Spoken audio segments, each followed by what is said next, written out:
যে ১ নম্বর সমন্বয়ক নাহিদ ইসলাম এবং বাংলাদেশ জামায়াতে ইসলামী ও ইসলামী ছাত্র শিবির পুরোপুরি জালিম সংগঠনে পরিণত হয়েছে বলে মন্তব্য করেছেন প্রধানমন্ত্রীর রাজনৈতিক সহকারী রাশেদ খান।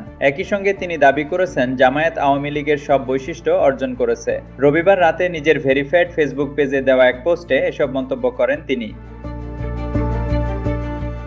ফেসবুক পোস্টে রাশেদ খান বলেন, পারিপার্শ্বিক অবস্থা দেখে মনে হচ্ছে জামায়াত শিবির পুরোপুরি জালিম সংগঠনে পরিণত হয়েছে। তার অভিযোগ, কুষ্টিয়ায় গণ অধিকার পরিষদের নেতাকর্মীদের রক্তাক্ত করার পর আবারও দেশীয় অস্ত্র ও লাঠিসোঁটা নিয়ে পেশিশক্তির মহড়া দিয়েছে জামায়াত শিবির। জামায়াত আওয়ামী লীগের বৈশিষ্ট্য অর্জন করেছে দাবি করে তিনি বলেন, অতীতে আমরা বিরোধী দলকে সবসময় মজলুম ও বিনয়ী হিসেবে দেখেছি। রাশেদ খান আরও বলেন, কিন্তু প্রধান বিরোধী দল হয়েই আওয়ামী লীগের সব বৈশিষ্ট্য অর্জন করেছে জামায়াত। এরা ভবিষ্যতে ক্ষমতায় গেলে ভিন্ন মতকে ন্যূনতম স্পেস দেবে না।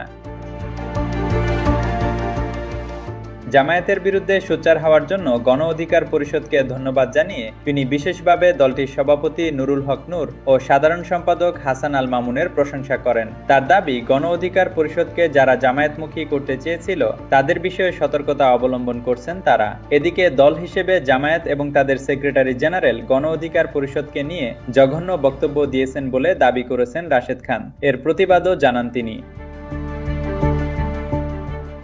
রাশেদ খান বলেন, এই দেশের গণতান্ত্রিক সংগ্রাম ও ফ্যাসিবাদের পতনে দল হিসেবে জামায়াতের তুলনায় গণ অধিকার পরিষদের অবদান বেশি। জামায়াত যখন গুপ্ত ছিল, গণ অধিকার পরিষদ তখন রাজপথে ছিল। কিন্তু আজকে তাদের আস্ফালন দেখে মনে হচ্ছে তারাই সব করেছে। কিন্তু ইতিহাস তো বদলানো যায় না।